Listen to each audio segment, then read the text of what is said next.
I still remember the way the coffee smelled that morning, just a regular Tuesday in Willow Creek. Or at least it started that way. But you know how it is when life decides to pull the rug out from under you right when you've finally settled into a rhythm.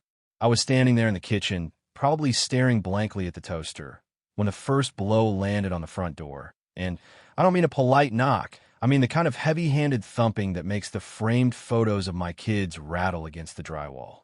My heart did a slow, heavy roll in my chest, because Willow Creek is the kind of place where people usually call before they stop by, especially at 7 a.m., but this sounded like a tactical breach or something out of SWAT movie, so I wiped my hands on my jeans and moved toward the hallway, feeling that weird cold prickle of adrenaline starting at the base of my neck. When I pulled the door open, I wasn't into oppos. T greeted by a neighbor or a delivery guy, but by four men standing shoulder to shoulder, looking like they had just stepped off the set of a high-budget crime drama, all dressed in these sharp, navy blue tactical uniforms with heavy belts and pistols sitting way too comfortably on their hips. They were wearing those mirrored aviator sunglasses that make it impossible to see a person's soul.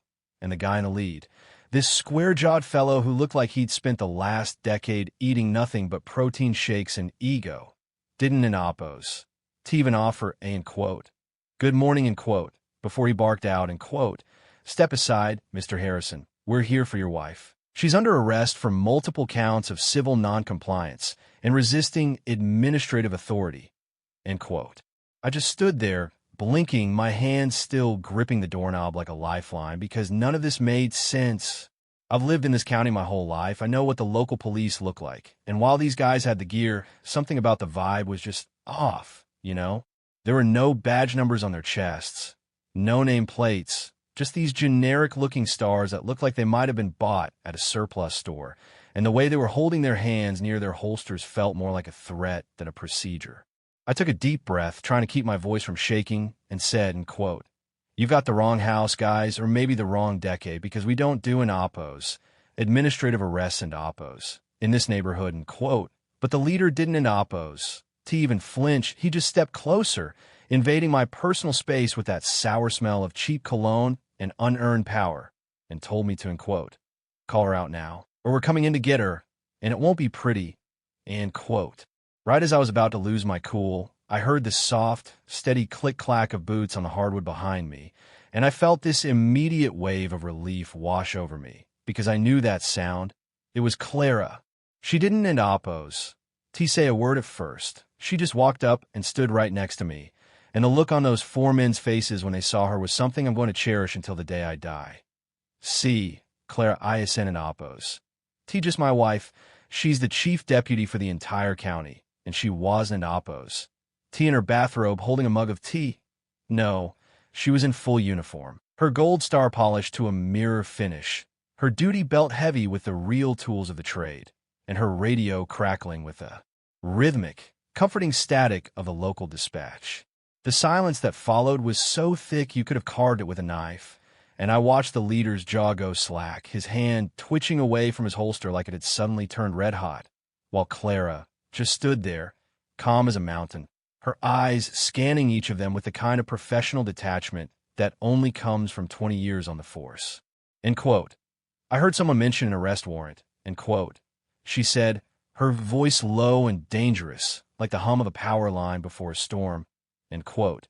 So I'd very much like to see the paperwork along with your departmental identification, because I'm fairly certain I know every officer in this jurisdiction, and I don't recognize a single one of your faces, end quote.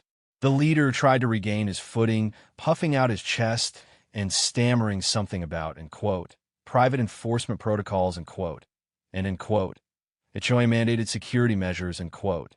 But Clara didn't in oppos. T give him an inch. She just tapped the radio on her shoulder and spoke into it with that crisp, authoritative tone that always makes me feel like everything is going to be okay. End quote. Dispatch. This is Unit 1. I have 4 unidentified subjects at my residence claiming to be law enforcement and attempting to serve a fraudulent warrant.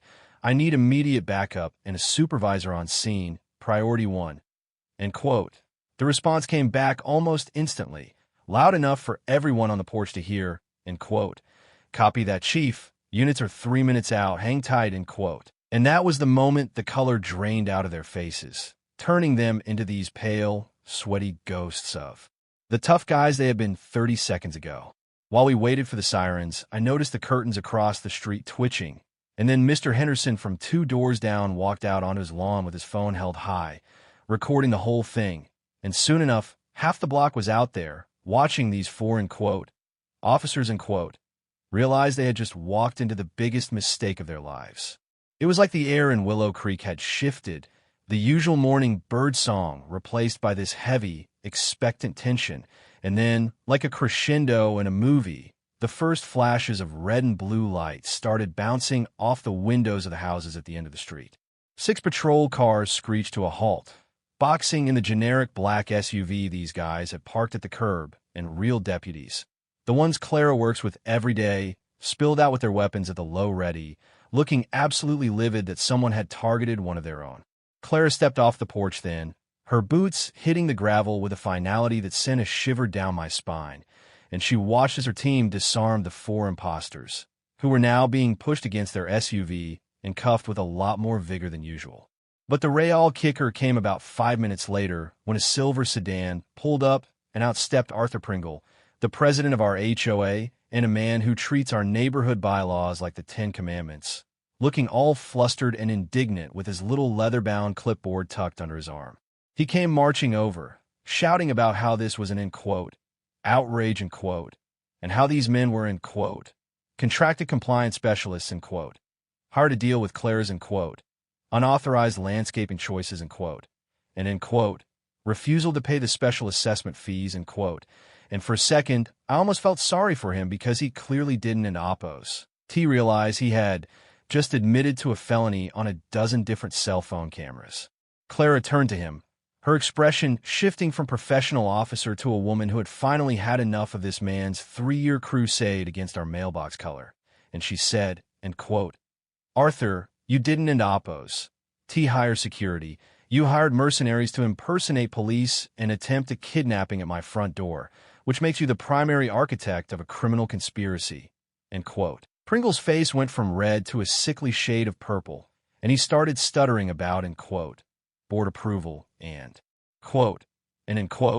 legal loopholes but Clara just held up a hand, silenced him with a single look, and watched as a deputy took his clipboard and began reading him his rights right there on the sidewalk. It turns out, Arthur had been funneling our neighborhood dues into this private security firm, a group of disgraced ex-security guards who specialized in high-pressure compliance all because he was obsessed with maintaining this perfect, sterile vision of Willow Creek, and Clara was the only person with the backbone to tell him no. They had forged a court order using a template they found online, thinking that a regular citizen will be too intimidated by the uniforms to check the signature, never realizing that the woman living behind that door was the one person who knew exactly how fake they were. As they loaded Arthur and his hired goons into the back of the transport van, the neighborhood actually started cheering, which sounded a bit dramatic, I know, but you have to understand how long this man had been terrorizing people over the height of their grass or the brand of their patio furniture. Clara just stood there on the lawn for a long time after the sirens faded away, her hand resting on her holster, looking out at the neighbors who were finally talking to each other again, without whispering in fear of a fine. She looked at me and whispered I think we're going to need a new HOA board, and I just laughed because even in the middle of all that chaos, she was already thinking about the paperwork. But as I sit here now, thinking back on it, I realize how close things came to going very, very wrong. If Clara hadn't oppose, T been who she is, if she hadn't oppose, T been home, those men might have dragged her into that SUV, and who knows where she would have ended up? It makes you wonder about the people who run these small-town organizations, the ones who get a little bit of power and decide they're the kings of their own little hill, and how many other, Arthur Pringles, are out there right now, hiring, compliance specialists, to do their dirty work. So, I'm curious to know what you guys think. Did Arthur truly believe he was doing the right thing for the community, or was this always about the ego of a man who couldn't oppose?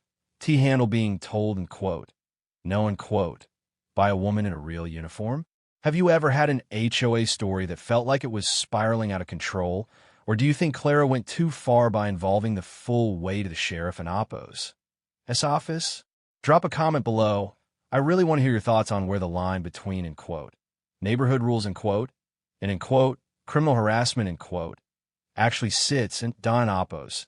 Don't forget to hit that subscribe button if you want to hear more stories about what happens when the wrong people pick the wrong house to mess with.